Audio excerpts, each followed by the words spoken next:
Hello, good afternoon, good morning, good evening to everybody there.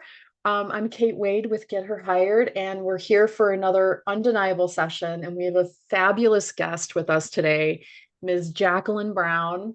And we are talking today about the great shedding and what is happening with our lives at work when we know things are changing, and how can we take a little bit more of an active role in participating in that process.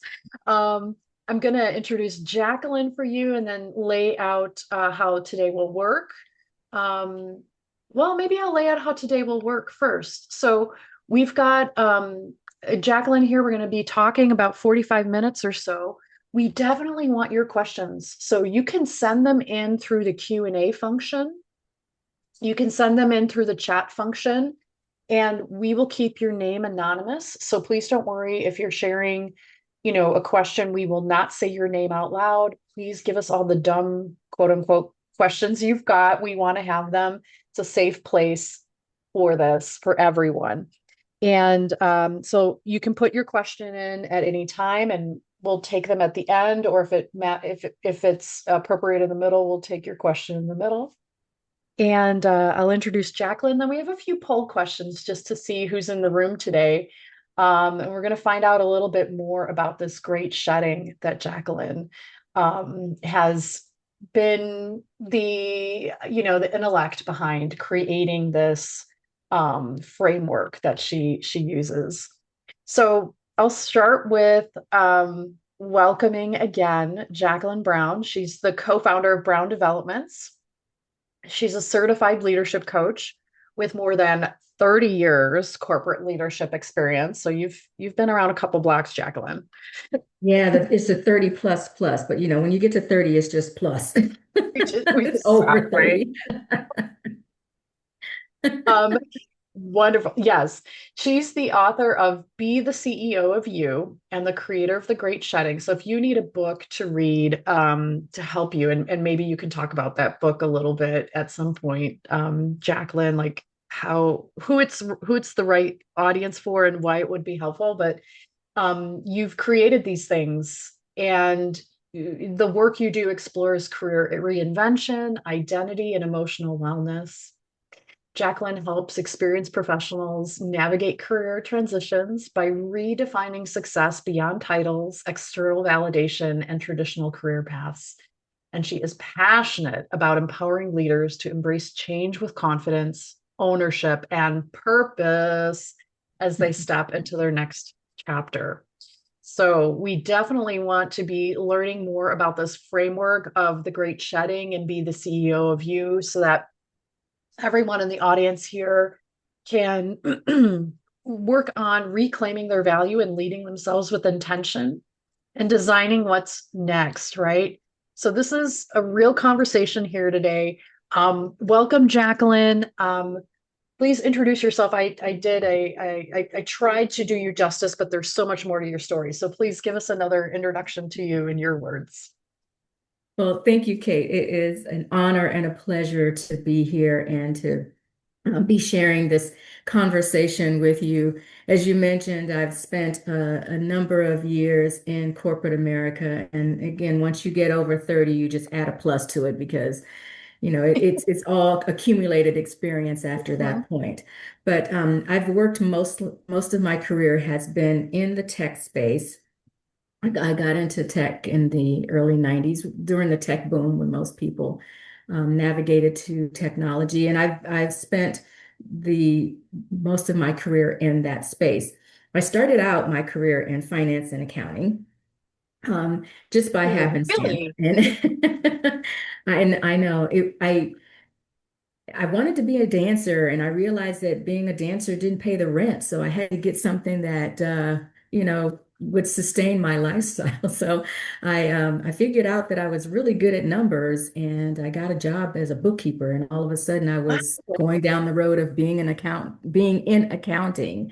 Oh my So gosh. yeah, that's where I spent most of my career. And at some point during that journey of being in accounting, I was a leader of teams and organizations. And what I really loved about that work was the opportunity to work with other people and to nurture other leaders and help them be the best leaders they could be for the team and for the organization.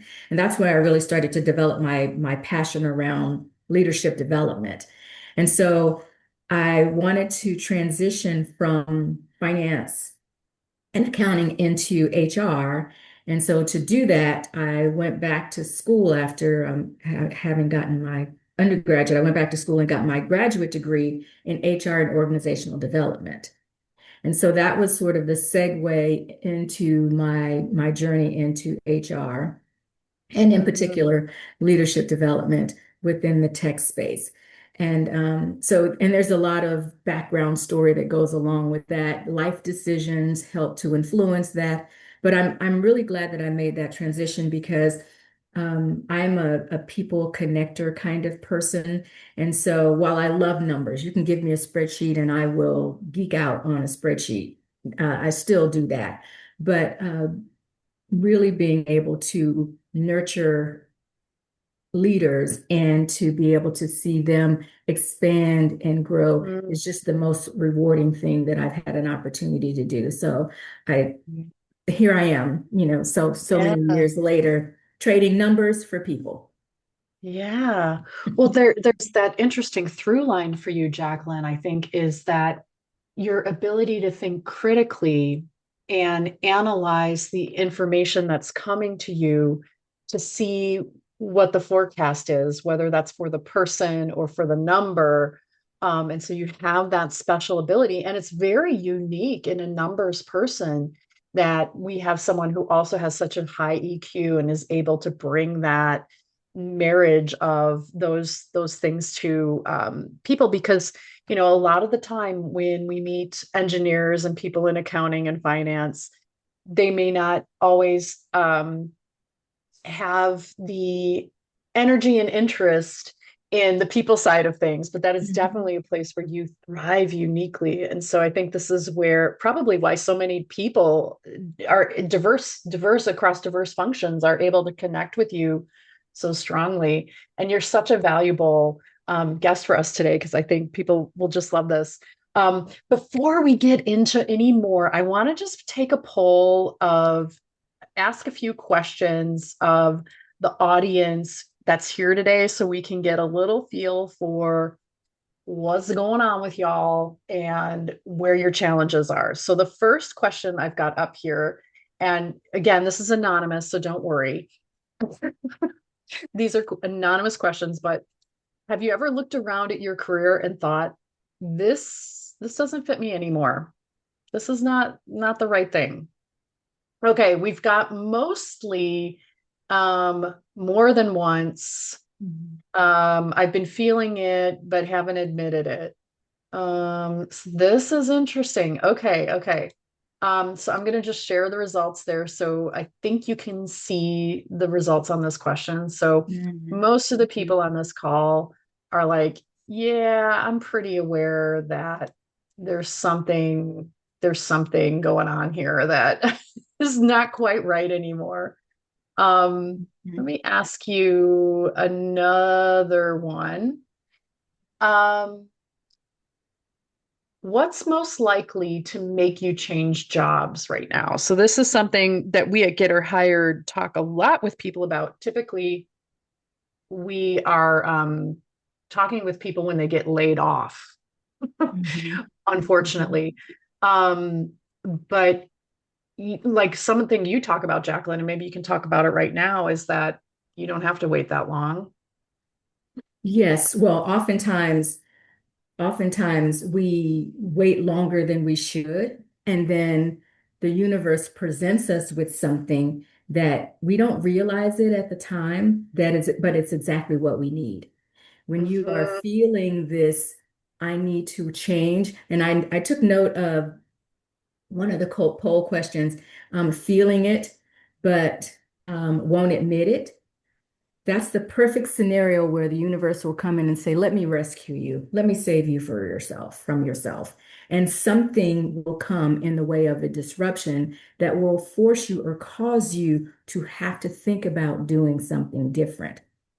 Yeah. And again, it's a comfortable but uncomfortable position to be in, but that is what disruption is all about. And we're going to talk a little bit more about that during the conversation because, there's the disruptions that happen to us externally, but there are disruptions that happen to us internally as well. Hmm. Hmm. Mhm. Absolutely. Yeah. So I love that what you were saying is like, oh, you feel it, but you won't admit it. So you're waiting Mhm. for there's something coming, and maybe it is a Mhm. better, like the results here, 43% are saying a better opportunity. Um, some people are saying hopefully before any of these things happen. Typically at Get or Hired, we're seeing people when they're in layoff um, situation, which if that's you, if anyone's on the call with that, it is not your fault. And this conversation will be incredibly helpful for you today. Um, let's see. Here's this is an interesting one. What's one thing you've outgrown as a woman, but you still carry it into your career? Mhm. Maybe you've outgrown um, your title. Maybe you've outgrown the need to prove yourself, but you still show up trying to prove yourself. Like I logically know I don't need to prove myself, but I still show up with, shoulders back, armor up, yeah. Absolutely. Because Yeah. we've been ingrained to do that, right? Yes, we like to Yes. think, yeah, I'm comfortable in my skin, and there are many people that are, and you can absolutely show up that way. But there are so many of us that are not that. And so you get into the fake it till you make it syndrome, Mm-hmm. Mm-hmm. right? But the minute that you feel like you have to walk into a room and showcase your who you are by announcing your title Yeah. is a clear indication that you are still trying to work to improve yourself. Yeah. Conversely, you show up in the room and you say, this is what I do. This is how I help the organization. It may sound like you're bragging, but it is a much better value proposition than walking into a room and giving them, I'm the VP of this. Because Mm, not only have you switched from, I don't need to prove myself, but I know my value and I can tell you exactly what it is. yeah. That is such an important positioning direction to have, especially when you're in a job search situation that was not your choice. Hmm. Um, we talk about that all the time, how you don't have to defend why you're not employed right now. You do get to walk in, like you just said, and say, this is exactly why I'm the right choice for this. Yeah. Hmm. Got Hmm. just two more questions because I don't want to take too much time here, but these are actually, I think this is interesting to hear, who's here in the audience today. What's keeping you stuck? If you're honest right now, again, this is anonymous, what's keeping you from making your next move? What is it? It's typically a fear of some sort, whether that's scarcity for money, whether that's a fear of the unknown.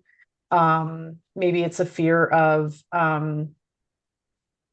judgment from others, fear of rejection. Who knows what it could be? Let's see. We're getting some answers in here. So what's keeping you stuck right now in making a change? Because you're here for a reason. All right. So it looks like about half the audience here is unclear on what's next, Jacqueline. Mm-hmm. And then the next group is afraid of making the wrong Afraid move. of making the wrong choice. Wow. Both both areas that are incredibly um, meaningful and what I'm really passionate about. There are so many of us that are stuck because we don't know what is next for us. But here's the thing. You don't need to sit around and wait for what's next. You have to actually be intentional about identifying what is next for you. Because you want to make sure that you are in control. That is what be the CEO of you is all about. It's about you being ownership, you taking ownership of you, be you being the CEO of you. And when you're doing that, you are strategically and intentionally thinking about what do I want to do? Who do I want to be? Who do I want to be around? What experiences do I want to have? And you start that exercise, right? Because you want to create intentionality around how you carve out what's next for you. And Mm-hmm. so that one is that's very intentional. Mm-hmm. The second one, and I actually just did a short video on this that Yeah. you can probably, I think it's still on Instagram, but I was having a conversation with some friends. We were out on the patio and we were having a glass of wine and we were just talking. We were talking about choices. And let me just share with you, there are no wrong choices. Choice is just a choice. It's the circumstances of the choices that determine whether it's something we should do or shouldn't do. But there are no wrong choices. So you can't make a mistake. And if you do, the worst you can do is learn from it. So that it makes it nearly, don't think about choice in terms of making a wrong choice. Think of choice as making a choice that is going to help you learn and grow and find out something about yourself that you did not know. You make a choice and you go, well, I didn't like that. Okay, well, now you make a different choice and you do something different. But don't think about choices in terms of right or wrong because choices are just choices. And it's circumstances that determine whether a choice is a good choice for you or if it's a choice that you probably don't want to continue with and you move on to Mm-hmm. something different. But Mm-hmm. you don't ever know that until you actually Take the make your action. choice. Yes. That's such a tough, that risk. And we think about risk a lot, like in this conversation, we'll get into it a little bit more in a moment. But just the example of why wouldn't you bet on yourself? Mm-hmm. Why wouldn't you bet on yourself? They Yes. have all these Kalshi, all these like things you can bet on right now. Like, put yourself out there and bet on you Mm-hmm. because you know what you're great at. I've got one Yeah. final poll question, and I think this will then move us really into the conversation here. So I want everyone who's online, imagine it's a year from today. What is the headline of your career story? What's the headline a year from today? So we're sitting here July 2027. All right. She made the leap. She stopped settling. She reinvented herself before she had to. Or maybe she's still thinking about making a change. And again, just Jacqueline just said that's okay because Mm-hmm. there are realities of scarcity. There are realities of family. There are realities of circumstances that might prevent you from acting in one manner or another. All Yes. right, so Yeah. here's what we had. This is what this audience wants. Ooh, she stopped settling. Ooh, that's Mhm. powerful. That's powerful. And so when you think about that as the finisher of your sentence, before you get to she stopped settling, ask yourself, what are you settling for? Why are Mm. you settling? Where are you settling? Are you settling in every areas of your life? Are you settling in specific areas of your life? You have to do a deeper dive on that stop settling because it's it can be really broad. But what areas in your life do you feel like you are settling and start to address those? Yeah. So I just put Go it ahead in and the ask chat. me. What do you think for any of you who answered it that way or everyone even it's probably valid for everyone. I know I'm settling for things today. I think it's just human nature like sometimes it's like, which battle do I want to pick right now? That's And there's right. prioritization of things and, Maslow's hierarchy of needs and all of that. But there are things Mhm. that I settle for just because of a situation, right? So again, Mhm. this is anonymous. If anyone wants to share in the chat, what are you settling for right now that in Yeah. a year you don't want to be settling for it any longer? Yeah. Um, And I think you can also go even a step further and define what settling means to you and mhm, what do you want to stop doing to mhm, perpetuate settling. mhm. Mhm. I'm just putting this in the notes here. Yes. These are great, great, great questions, by the way, Kate. I love these. And even as you are sitting here, I'm sitting here and I'm watching these questions. I'm answering these questions for myself because here's the thing. Yeah. Kate and I can sit here and we're talking to you about these things, but we're learning from you as well, right? So that's why these kinds of conversations are so powerful because there's continuous growth that we all need and we learn from each other. That's why community is also so important. Yeah. Yeah. Absolutely. Mhm. We had a few little love Yeah. notes come in here, Yeah, the path of Jacqueline. least resistance. Yeah. Yeah, I love that. Yeah. Getting back into the workforce to be. Yeah, I have to let me bring up the chat so I can see all these wonderful Yeah. comments. So we got a couple of comments that are kind of questioning. Mhm. Someone is sharing that they're trying to reinvent a way of working. And so they're Mm, settling, because they also have caregiving responsibilities. yes. And they want to, I think what this is saying is not settle for the way work is defined for a lot of people right now. They want to have meaningful work and the flexibility to be a caregiver. So that's something Yeah. they don't want to settle for, that lack of opportunity. Um, Absolutely. And so then what does that look like for you and what opportunities are out there for you to create for yourself or step into that will allow you to get exactly what it is that you want? And that's yeah. how you stop settling, right? Because you identify what settling is, then you begin to start to think about what does it mean for me to get those things, and then you take intentional action on getting them. It's a Mhm. process, it's a journey, there's steps to be taken, but that is it's a great question to define what settling means currently to one of the audience participants.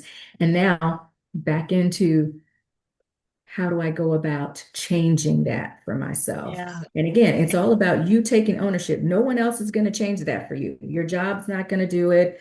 Other people around you are not going to do it because they don't feel it the same way that you feel it. So you have to Absolutely. take intentional action on how you are going to make that change for yourself.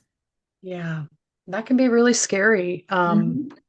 Because there can be a consequence, negative or positive consequence. And again, why not bet on you though? I mean, that's something I think about quite a bit is we've got so much going for us. Um, we just got a question that came in through the Q&A function. So you're welcome to put in questions in the chat or using that Q&A function. And so someone just asked, how do you weigh, and Jacqueline, maybe you can take a stab at this. How do you weigh trying to change your role at your current organization? Okay, so you're dissatisfied at your current organization.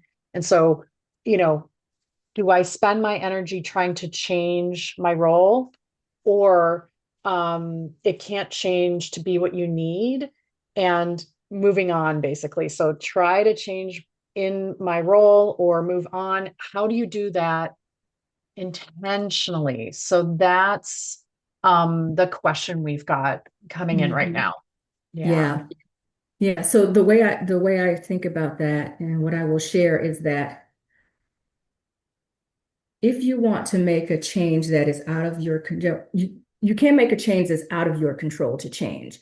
So if your role is the way that it is, you may not necessarily be able to change that, but you have choices.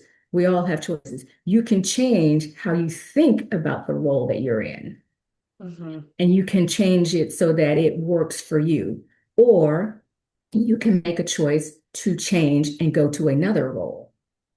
You always have a choice in any given situation. We're never in a situation where we're completely stuck because we always have choice. Whether we exercise that choice or not is something completely different.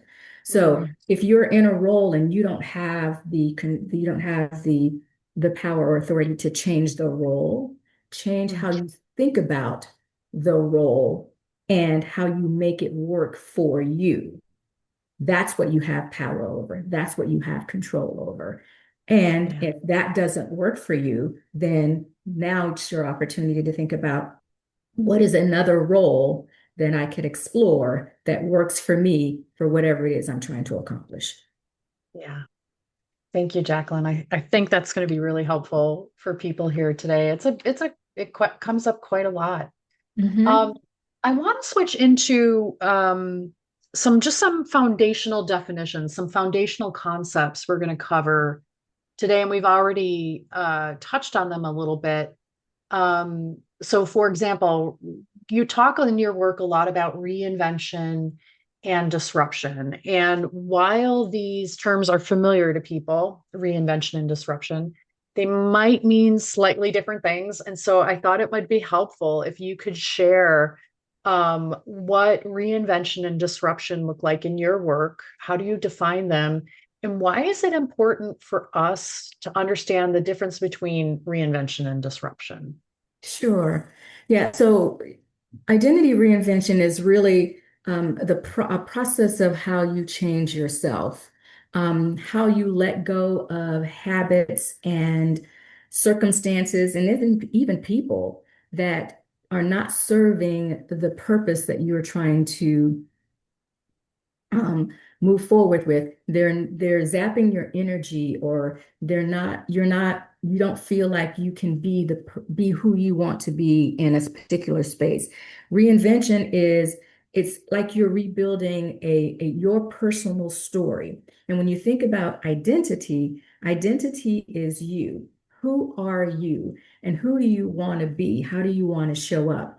And if you are in a space where you don't understand who you are, or you're not showing up in the way that you would like to, then it's time for you to reevaluate the current identity that you're operating under and think about what it is that you want to do next. How do you want to show up? I do have a document. I'm just thinking about it right now, Kate, that I can share with you and you can share with your audience later. And I also have an article. If you subscribe to my Substack, you will see it. It's called The Anatomy of Identity.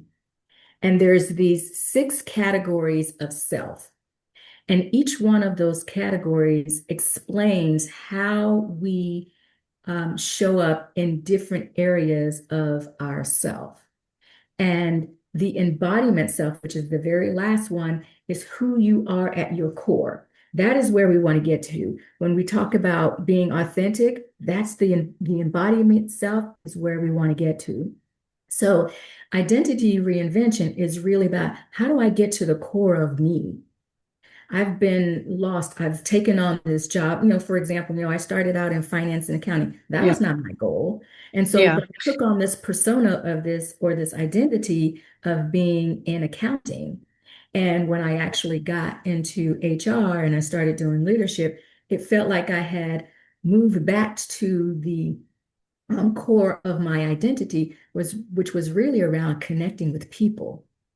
And so that's what identity reinvention is. We go through Mhm. it several times in our lives, right? There's always you re-identify when you graduate from high school. You re-identify when you graduate from college. You re-identify when you get married. You re-identify when you have children. You re-identify when you take on a new job. There's always opportunities for us to reinvent our identity, but it's important for us to understand what is at the core of your identity.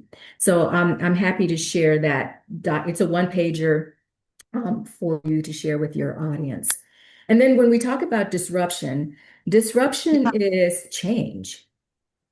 It happens externally, it happens internally, but it really is the process of how you navigate that change. So disruption is um,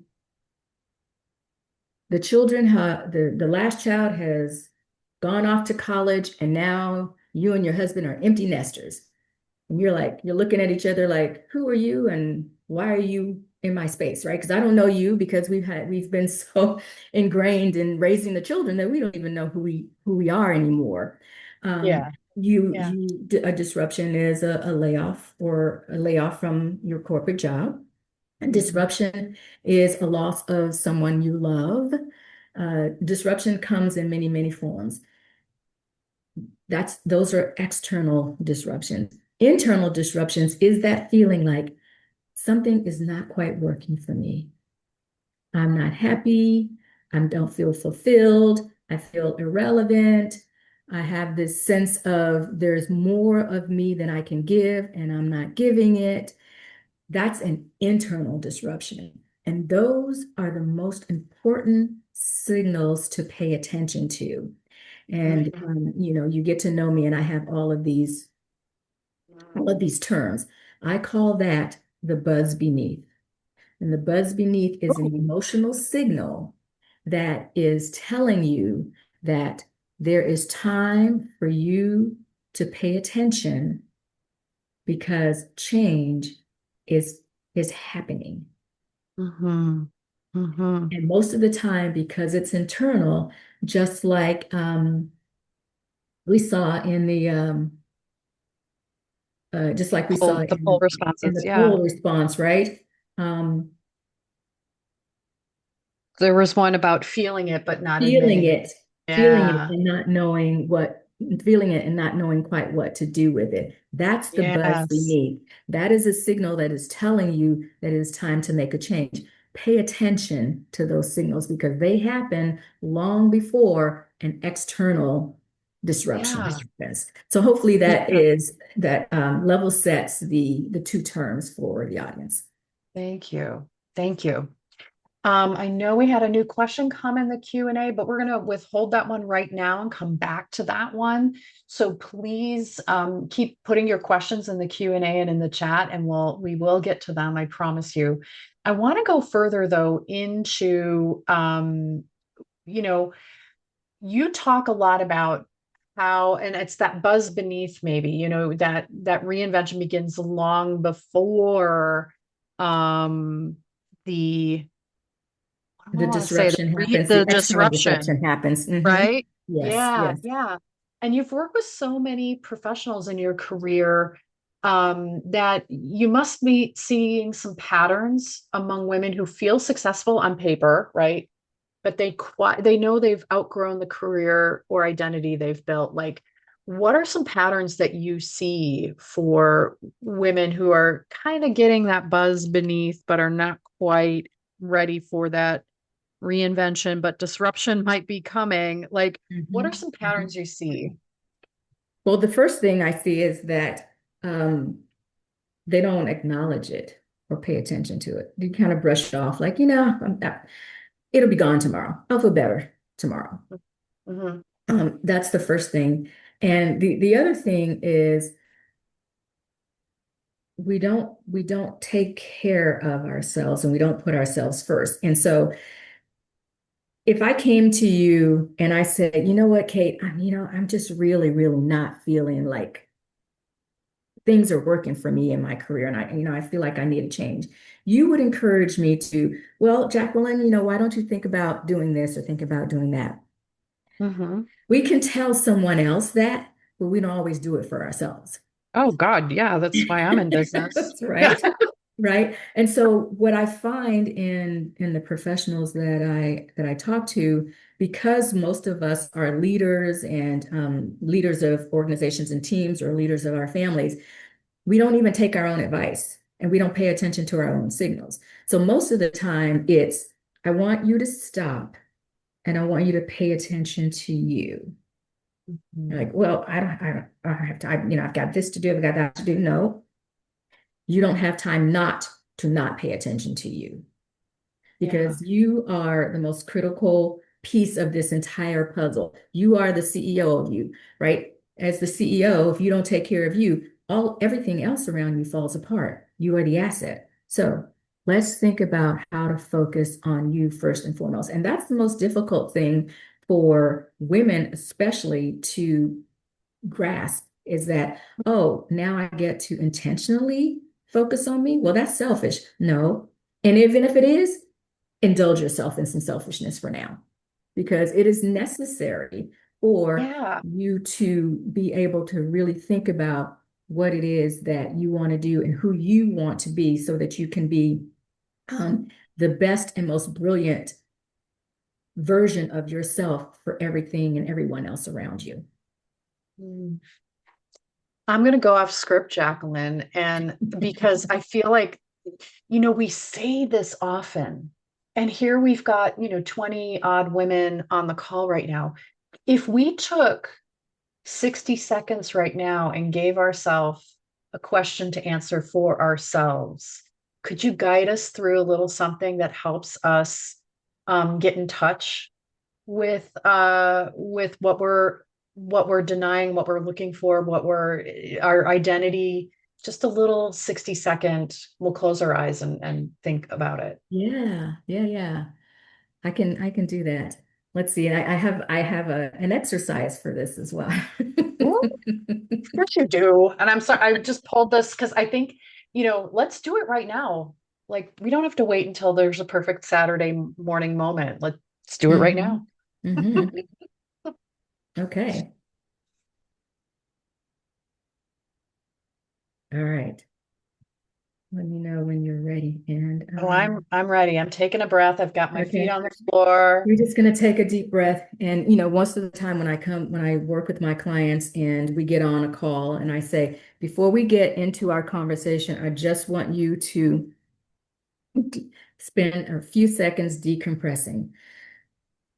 I just want you to take a deep breath, settle in, and I want you to give yourself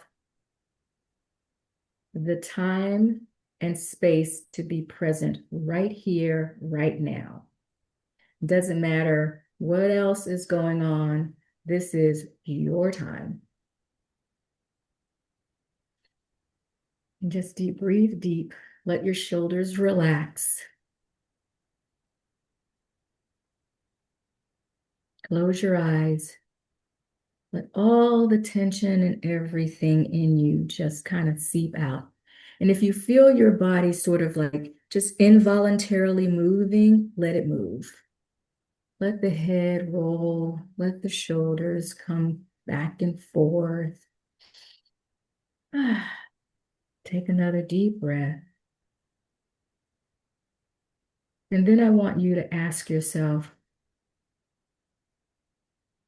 who do I identify as?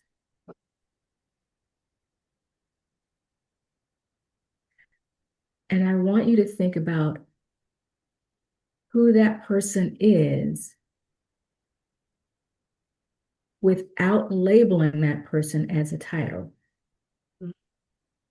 I want you to think about what you do to contribute to the greater good of everyone that you come in touch with. Don't say, I'm a mom. You say, I am raising the next generation of fabulous human beings. That's how you identify. The next one is, who do you stand for? And most importantly, who do you stand against?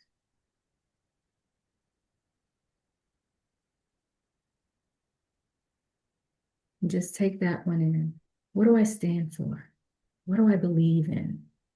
What matters to me?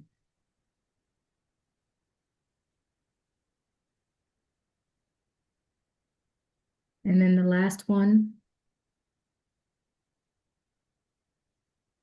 what would I be doing right now if I didn't have to work, pick up the kids, make the dinner, do the shopping, what would I do with my time right now that would just be strictly for me?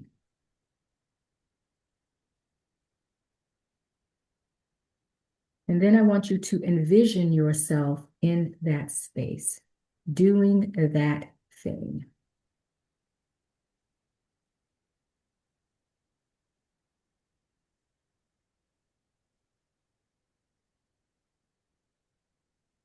And as we bring ourselves back to the present moment, I want you to make a commitment to yourself that I will do that one thing that is strictly for me before the end of this day. Even if that's another 15 minutes of just something like this, if that's going for a power walk by yourself, if that is listening to a book that you've been wanting to listen to for 10 or 20 minutes, whatever it is, make a commitment to yourself that you will do that thing and honor yourself before this day is over.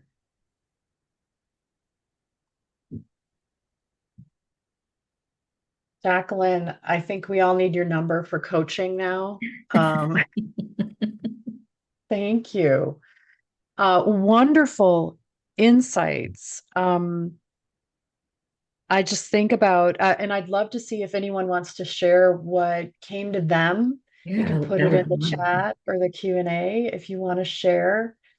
For me, who am I? How am I showing up?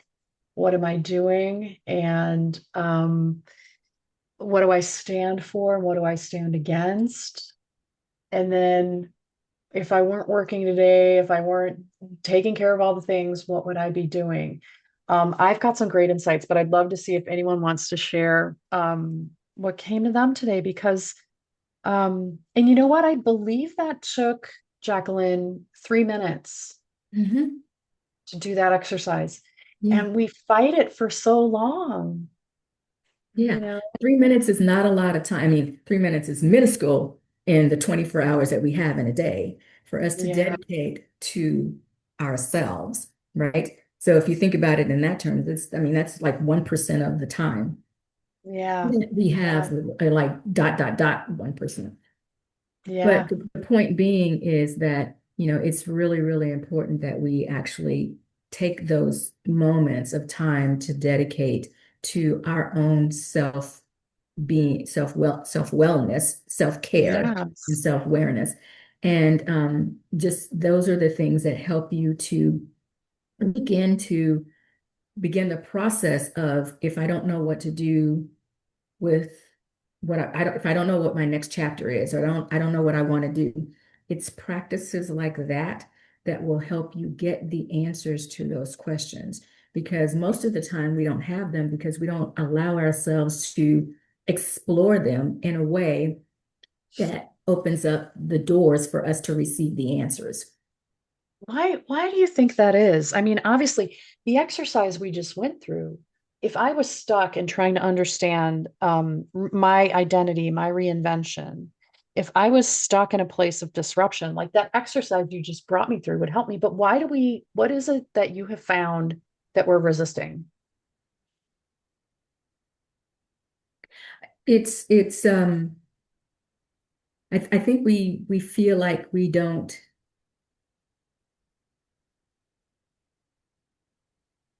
have the time. Hmm. We don't have the time. I don't, we are all so busy doing so many things. And Yeah, so, you have those times when I'm going to go to the gym, right? Because I know it's important for me to go to the gym. And then you get busy for the day and you've done all the things. And then you lay down in bed that night and you lay down and you go, I didn't make it to the gym. And you were completely worn out. You're worn out. You don't have another ounce of energy in you. You're worn out. I think yeah. we don't have the time. But here's something I'll say about time. we can't manage time. We get 24 hours in a day. We don't get 26 and we don't get 23. We get 24. You get managed time. But you can manage your energy. And that's where I think we really get lost is how to manage our energy. Because if we're managing our energy, these kinds of practices will help to boost our energy, especially Mm-hmm. when we're feeling depleted. Mm-hmm. Right. And so I think what happens is that we don't take the time to refill the gas tank. You are running on fumes. The car is going to conk out at some point, i.e., burnout. It's going to conk Mm-hmm. out at some point. You have to take time to refill the gas. And if you're standing at the gas station and you're refilling your gas tank, guess what? It's not going to go any faster because you're rushing. Amen. I know that's true. Right? You're like, I got 5 minutes to fill up my gas tank. Would you hurry up? Would you? It's not going to go any faster. And that is Oh, that's how we have wow. to think about ourselves, right? You have to give yourself time to replenish your energy, and you have to just be willing to settle into it and just let it happen. Yeah. Mm-hmm. Mm-hmm. Oh my goodness. That's amazing. P.S. We got a request for you to record a guided meditation on that and put that out into the world, Jacqueline, if you would. We have a few viewers who might look at it every day. Oh, I appreciate that. Thank you very much. But Fabulous. I will tell you that it's something that I do in the morning times for myself. I take 15 minutes out of my morning every morning and I do my morning yoga from YouTube. Mm-hmm. Okay, so ladies, you don't have to go to the gym, you don't have to leave your house. You can be in your pajamas, on the floor, in front of your bed, turn on the YouTube on your TV, get a Yeah. 15-minute or a 10-minute yoga practice or meditation practice or what have you, and let that be the start of your day. Even if that's the only 10 or 15 minutes you get for yourself, let that be your committed and Mhm. dedicated time to you. I love that. Just Yeah. do it at home. So if your knee pops, who cares? Exactly. Exactly. You You don't even got have to all get out of your pajamas. the joints crunching, the things happening. Mhm. Do it at home. Do it at home. Yeah. Love it. That's really great. Can you talk a little bit more about your discovery and your thinking behind the great shedding?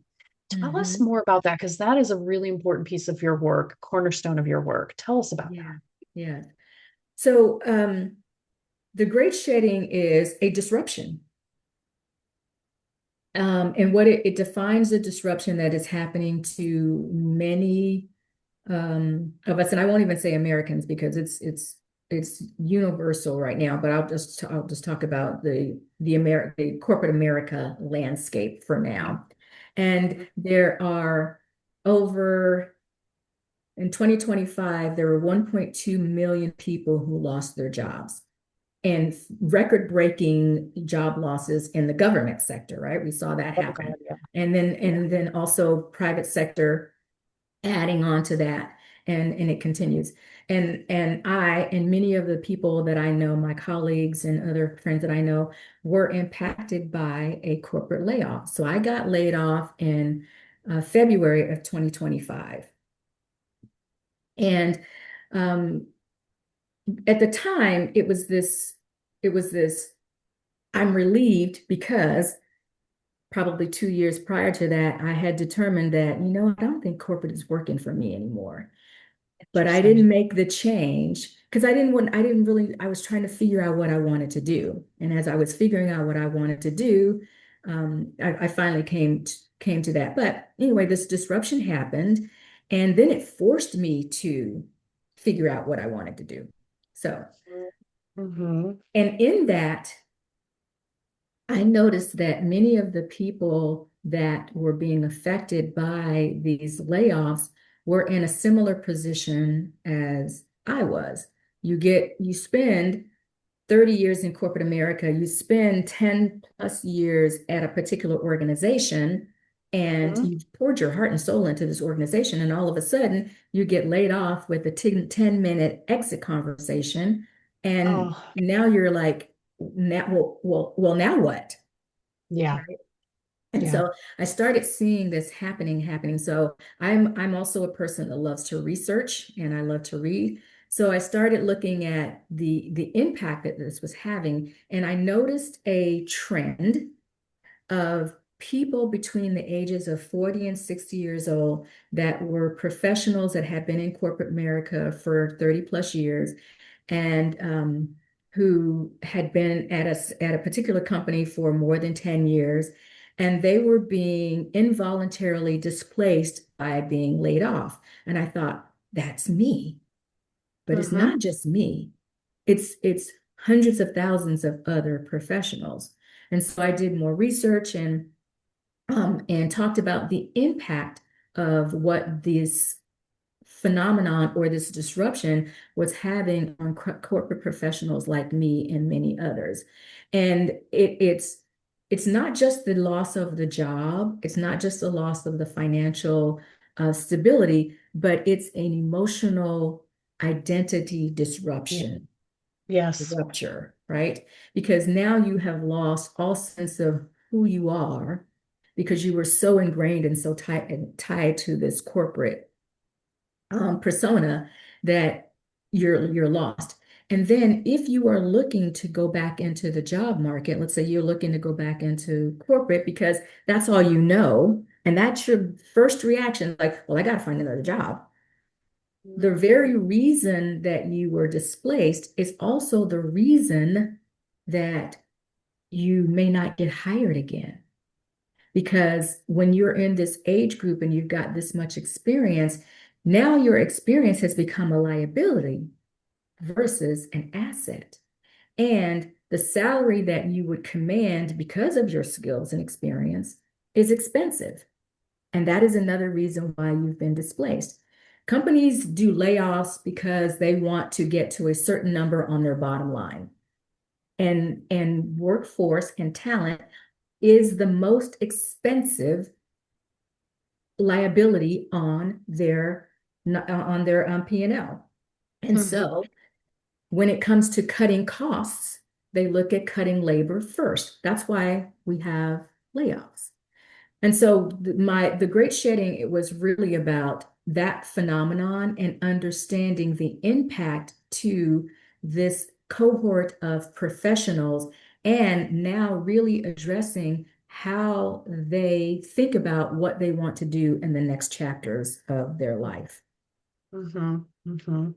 What I love about that is you're really exposing how we're not alone in this. This is hundreds of thousands of really smart, good women. I have find it's invariably more women and then women of color who also Mhm. are getting laid off at a higher rate. And that's not my opinion, that's actual data. Mhm. And and then the all of the self-doubt comes in. And we have a couple questions that came in through the Q&A that Mhm. really go into this in a different way, Jacqueline. And they're about, so let's say I'm in the situation where I have been laid off, or I'm in the situation where I need to take some time to take care of myself. Like these are things, they could be happening at the same time, but both of these Mhm. questions came in. I think you're uniquely prepared to answer and talk about this because when I look at the beautiful photo behind you of the dancers, right? And you explained how you got into the work you do, something that has to be to you very normal. You're probably so skilled at it, you've normalized it. And that skill and that superpower is a discipline. And so I'm going to imagine that's something you have in your life that's normal to you. Is that true? Discipline? Yeah. Yeah, to some extent. Yeah. Okay. Okay. And Well, I so, know. I'm human like everybody else. It's like, yeah, I don't want to go through all those steps. And yeah, you need to go through all those steps. So yeah. Okay, okay, I see. I knew there was some discipline in you. So Yeah. these questions that are coming, and by discipline, I just mean doing the thing even when you don't want to do the thing. And that's, Mhm. like Mhm. just we're gonna do it. This is the thing. And so when we don't want to take that time, when we're feeling that I don't have control in a situation, how do you respark your own discipline? That's a great question. How do I respark my, well, Yeah. the question that you have to ask yourself is whatever is happening to you that is not that is causing you to not feel like the best version of you, ask Hmm. yourself the question is, do you want to keep feeling like that? Hmm. Hmm. Because if you don't, then you have to make a change. And if Hmm. you have to make a change, what does that change take? Hmm. Right. And so, it's, health and fitness is a perfect example, right? You want to be healthy and fit, but you also know that there are things that you need to do to be healthy and fit. And you also know that if you do it one day and don't do it the other day, you're not going to get to healthy and fit That's by right. not having the discipline and consistency to get there, Mhm. right? So the Yeah. same thing is true if you want to make a change in your life is it has to be uncomfortable enough for you really not to want it to continue. And if you Mhm. don't want it to continue, then you have to think about what do I need to do to make the change and then be intentional about taking the actions to make the change. So when I was going through my transition and I was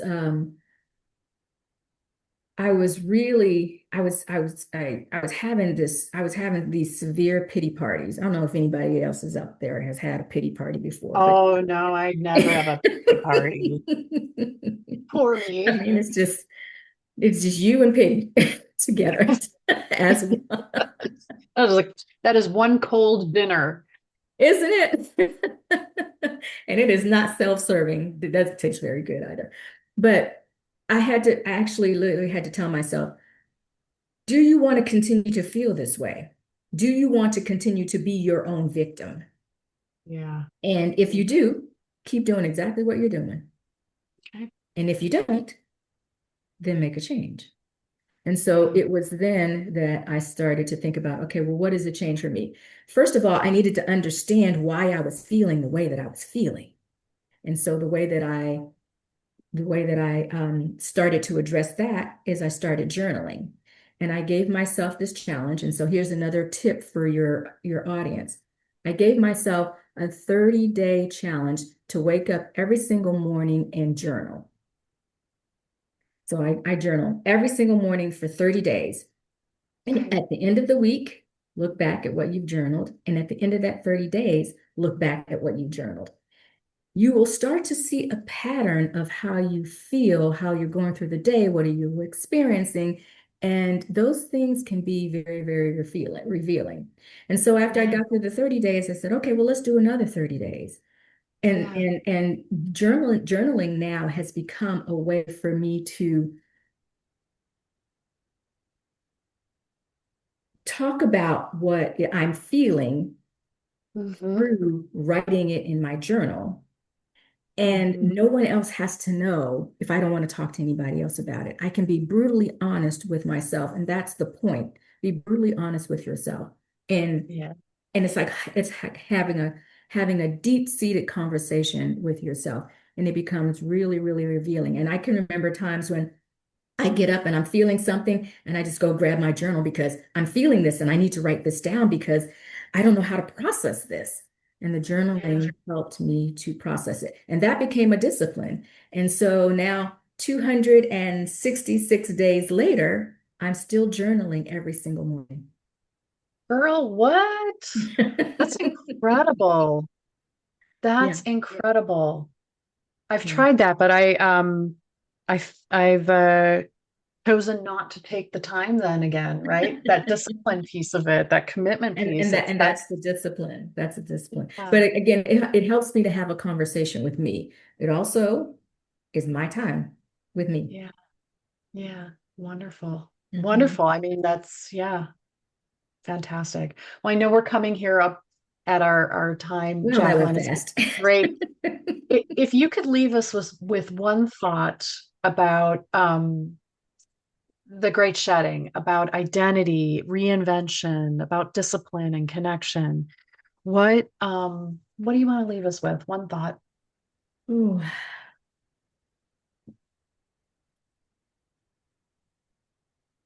take the time to really get to know you and who you are, what it is that you aspire, what it is that makes you happy, what matters to you, um, what's important to you. Really take time for you.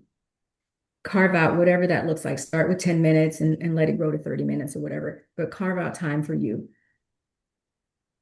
The most detrimental thing that we do to ourselves is we don't understand who we are.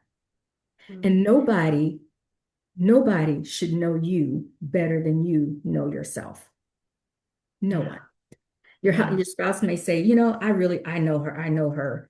I know her. My best friend, I know her. No one knows you like you know you. So yeah. be okay with really getting to know who she is, embracing her, and determining what you love about her, what you want to improve about her. And it's okay to just say, I love me. I love me. And as you think about all of those things and you want to reconnect with who you are, think about what that identity looks like for you. Oh, excellent. Think about those signals that you are receiving, those emotional signals from the buzz, right? Pay attention to those things. Give yourself space to really process and understand and embrace what those emotions are.